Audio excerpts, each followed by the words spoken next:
मिलिए मौलाना मंजूर अहमद भुट्टा से, जो पहले एक डाकू थे, चोरियां डकैतियां करते थे। 5 साल तक डाकू बनकर ज़िंदगी बसर की।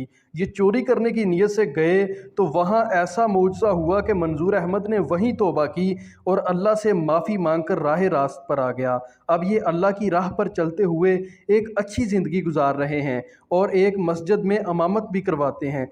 आइए इनकी दिलचस्प ज़िंदगी के बारे में जानते हैं इन्हीं की ज़ुबानी। गलियों दी मदीने दी टुरन दा तां मज़ा आउंदा ए बागों दे खजूरां दे फिरन दा तां मज़ा आउंदा। कोई ऐसी राइफल नहीं जिहड़ी ना चलाई होवे। 7mm 8mm मार्क 4 कलाशन 44 222 G3 पंप एक्शन कारबिन गिरी नोक दुशक्का रख लें तरतीब और 12 बोर सैमी मेरे सामने रख दो, मैं खोल भी देना, मैं कस भी देना। बिस्मिल्लाहिर्रहमानिर्रहीम। अस्सलाम वालेकुम। FSD पॉइंट के प्लेटफॉर्म से राना एहसान अली आपकी खिदमत में हाजिर है। मेरे साथ जो नूरानी शख्सियत मौजूद हैं, सुन्नत रसूल अपने चेहरे पर सजाए हुए, ये 23 साल पहले अपने कुछ ऐसे काम करते थे जो कि माशरे के लिए नापसंदीदा हैं, लेकिन अचानक इनका दिल बदला, इनका जहन बदला और ये सब कुछ छोड़ के अल्लाह की तरफ रुजू कर गए। इन्होंने अपना सब कुछ बेच के एक मस्जिद तामीर की, मदरसा तामीर किया और लोगों को कुरान की तालीम भी दे रहे हैं। मेरे साथ मौजूद हैं, इनसे पूछेंगे कि ऐसा क्या हुआ कि ये सब कुछ छोड़ छाड़ के अल्लाह की तरफ रुजू कर गए। अस्सलाम वालेकुम साहब। जी वालेकुम सलाम व रहमतुल्लाह। जी अल्हम्दुलिल्लाह। असल में पहले जो मेरा वक़्त गुजरता रहा वो इसी तरह ही है कि जिस तरह अंधेरे में इंसान ज़िंदगी गुजार रहा है। तो जब दीन की रोशनी मिली, एक अल्लाह के वली की तकरीर सुनी, अल्लाह ने दीन के रास्ते पर लगा दी। गुरबत का एक ऐसा दौरा था कि घर में फाके थे, मेरे वालिदैन मेहनत मजदूरी करने वाले थे। तो मेरे ज़हन में आया कि क्यों ना दौलत इकट्ठी करूं, क्यों ना लोगों के साथ मिलकर कोई ऐसे काम करें जो काम करने से मैं दौलत ज़्यादा जमा कर लूँ, अपनी कोठी बना लूँ, आसानी पैदा कर लूँ। तो गलत सोसाइटी में बैठने का ये नतीजा है कि गलत रास्ते पर चल पड़ा।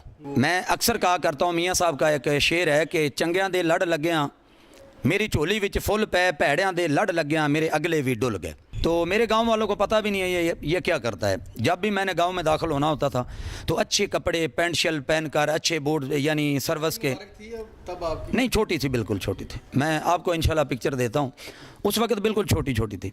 तो एक दिन ऐसा हुआ कि हम बुच्चे से वापस आ रहे हैं, जेड़ा वाला 40 मोड़ एक जगह का नाम है, अड्डा है वो बना हुआ, सारी रात उधर होटल चला रहता है। उधर रुके तो एक अल्लाह के वाली तकरीर कर रहे हैं, मौलाना मंजूर साहब है, शेर पंजाब, गुजरांवाले के रहने वाले। उनकी तकरीर हो रही थी गल्ला मंडी में। तो वो शेर पढ़ रहे थे कि गल्ला मंडी में आए ने गुलाम तेरे तेरे दुश्मना दे मोछे पाण वाले। तो मैंने कहा यार हम लोगों के मोछे लोगों के मोछे पाने हैं, ये मौलवी साहब ने भी दुश्मना दे मोछे पान। खैर मैंने अपने दोस्तों से ये कहा भी चलिए, इसरार किया भी चलो हम तकरीर सुनते। उन्होंने कहा भी बात सुनिए, हमारा और मौलवियों का जोड़ नहीं है, उनका रास्ता अलग है, हमारा रास्ता अलग है। मैं कहा नहीं, मैं लाजमी सुनूंगा। जब हम गल्ला मंडी में दाखिल हुए तो मौलवी साहब की तकरीर पूरी सुनी। तो अच्छे अंदाज से वो शेर पढ़ रहे थे, ऐसा यानी उनकी आवाज़ में ऐसा एक लुत्फ़ और ऐसा एक सरूर था ना, उस सरूर या उस आवाज़ के लुत्फ़ ने मुझे जाने नहीं दिया। क्यों कि उसकी मौलाना साहब की आवाज़ में एक अल्लाह की रज़ा थी।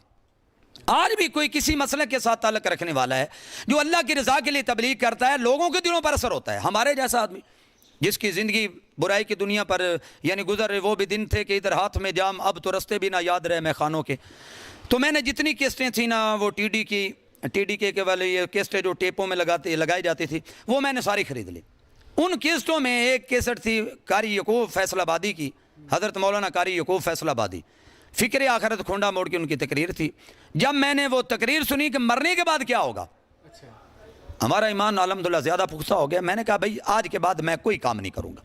जो मेरे साथ थे दूसरे लोग यानी गलत कामों में मसरूफ़, वो मेरे ख़िलाफ़ जिनके साथ हमने यानी चोरी की, किसी की भैंस खोल ली, किसी का कट्टा बच्चा खोल लिया, तो उनके घर जाकर उन्होंने बताना शुरू कर दिया भी हमारे साथ वो हैं, हमें माफ़ कर दो, हम आपको आपके चोर बताते हैं। वो वादा माफ़ गवाह उसे कहते हैं, वादा माफ़ गवाह बन गए। मेरे ऊपर जो पर्चे हुए अल्हम्दुलिल्लाह अल्लाह ने आसानी की, वो सारे पर्चे शेख इजाज़ जज हैं, अगर वो ज़िंदा हैं तो अल्लाह उनको तंदुरुस्ती अता फरमाए, अगर वो फौत हो गए तो अल्लाह उनको जन्नतुल फिरदौस अता फरमाए।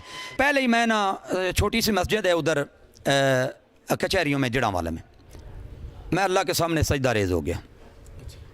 میں نے کہا میرے مالک میں نے تو تیری رضا کے لیے توبہ کی ہے, اگر میری توبہ آپ کو پسند ہے تو اللہ اپنی رحمت سے مجھے اس کیس سے آزاد کر دے, اللہ مجھے ہر برائی کی دنیا سے آزاد کر دے. میں نے تو توبہ کر لی, میں تو آپ سے ڈر گیا ہوں. بس یقین جانیے وہاں کا رونا اللہ کو اتنا پسند آیا. اصل میں ہمیں اللہ کو منانے کا طریقہ نہیں ہے, وہ مان جاتا ہے.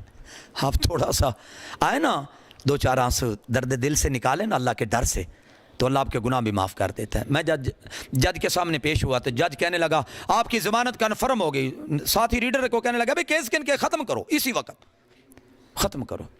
پھر میں آ کے اللہ کے سامنے سجدہ ریز ہو گیا. یہ ہماری وہ زندگی تھی. زندگی میں معاملات بہت زیادہ رہے.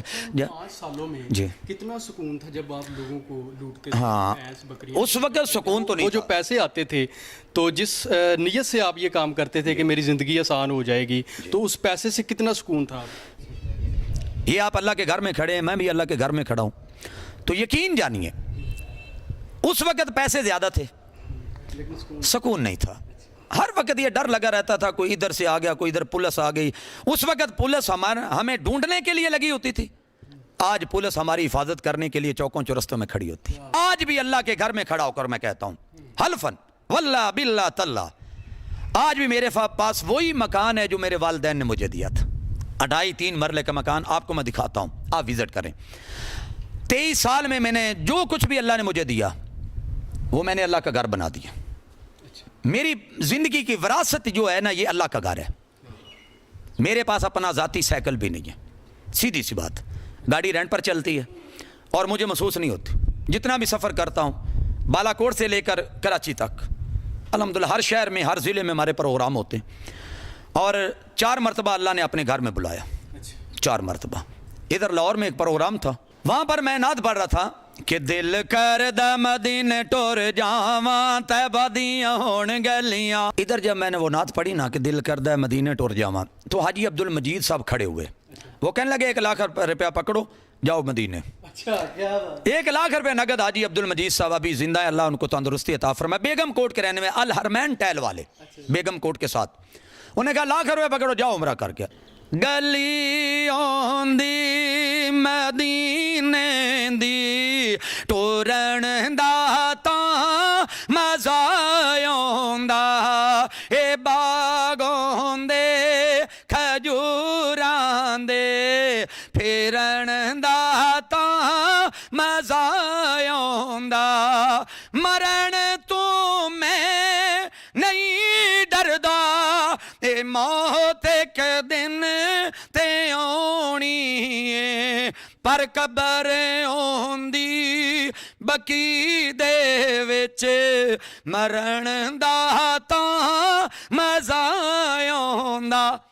اس وقت یہ پوری دنیا میں گونج رہی ہے, باہر ملکوں میں گونج رہی ہے. تو بڑا کچھ رہا ہے آپ کا سوشل میڈیا کے اوپر. ایک آپ کا ڈائلاگ ہے جس میں آپ اسلحے کے نام بتاتے ہیں, 12 بور, 13 بور, 14 بور. میں بتاتا ہوں. وہ ڈائلاگ ہے کہ 7M کوئی ایسی رائفل نہیں جڑی نہ چلائی ہوئے. 7mm, 8mm, مارک 4, کلاشن 44, 222, G3, پمپ ایکشن, کاربین, گری نوک, دشکا, رکھ لیں 30 بور, 12 بور, سیمی میرے سامنے رکھ دو, میں کھول بھی دینا, میں کس بھی دینا. الحمدللہ. لیکن ان 23 سال ہو گئے نے, میں اللہ دا قرآن ویکھنا, نبی دا فرمان ویکھنا, مینوں لوڑ ہی کوئی نہیں ہتھیاراں دی. کیا پیغام دینا چاہیے آخر میں یہ پیغام نوجوان لوگوں کے لیے جو لوگوں کو لوٹتے ہیں اور اس طرح کی ایکٹیویٹیز میں؟ آپ کسی طریقے میں بھی لوگوں کو لوٹتے ہیں. کوئی بے ایمانی کر کے لوٹتا ہے, کوئی ملاوٹ کر کے لوٹتا ہے, کوئی کسی کے پلاٹ کے اوپر قبضہ کر کے لوٹتا ہے, کوئی کسی کو ذلیل کر کے لوٹتا ہے, کوئی کسی کو ویسے ہی بے ایمانی کر کے لوٹتا ہے. ان سے میرا ایک میسج ہے, ان سے ایک التماس ہے, ایک میسج دینا چاہتا ہوں, اللہ کی رضا کے لیے غلط کام چھوڑ دیں, آپ کا انجام بہت برا ہوگا. اگر اسی حالت میں آپ کی موت واقع ہو گئی, جس حالت میں انسان دنیا سے جائے گا, اسی حالت میں اللہ کے دربار میں پیش کیا جائے گا. اگر چوری کرتے وقت آپ کو موت آ گئی, اگر برائی کی دنیا میں آپ کو موت آ گئی, اگر زنا کی دنیا میں آپ کو موت آ گئی, اگر بے ایمانی کی دنیا میں آپ کو موت آ گئی, اسی حالت میں اللہ کے دربار میں پیش کیے جائیں گے. میسج یہ دینا چاہتا ہوں, اپنے مالک سے معافی مانگے, اپنے مالک کے در پر آئیں تو آ کر کہیں मेरे कोले बांधे अंबारे अल्लाह। पिछली रात दा वेला होवे, अल्लाह दी बारगाह दे अंदर आजा, दुनिया सुती होवे, मेरे कोले बांधे अंबारे अल्लाह। तेरी जात गफार सत्तारे अल्लाह, तेरी ठाठ रहमत दी बदियां नु धोवे।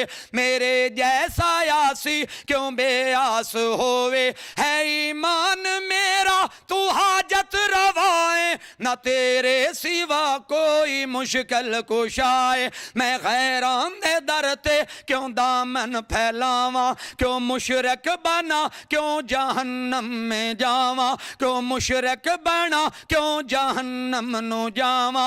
कबर दे अजाबों तू कर दे आसानी, तेरी मेहरबानी, तेरी मेहरबानी। मैं आजिज़ नहीं माना ते बेकस बेचारा, मगर तेरी रहमत दा मौला सहारा। मैं हर वेले तेरे ही दर तू ही मंगा, तू देंदा ना थके मैं लैंदा ना संगा। मौत की आखिरी हिचकी तक तौबा के दरवाजे खुले रहते हैं। उम्मीद करते हैं कि ये वीडियो आपको ज़रूर पसंद आई होगी। अगर इस वीडियो से आपके दिल बदलते हैं या उन लोगों के दिल बदलते हैं जो इस तरह की एक्टिविटीज़ में मुलव्वस हैं, तो हम भी समझेंगे कि हमारी वीडियो बनाने का ये मकसद पूरा हो चुका है। अल्लाह पाक हमारा ईमान पर ख़ात्मा फरमाए और हमें तौबा की तौफीक अता फरमाए। इसी के साथ मुझे इस वीडियो से इजाज़त दीजिए। अल्लाह हाफिज़।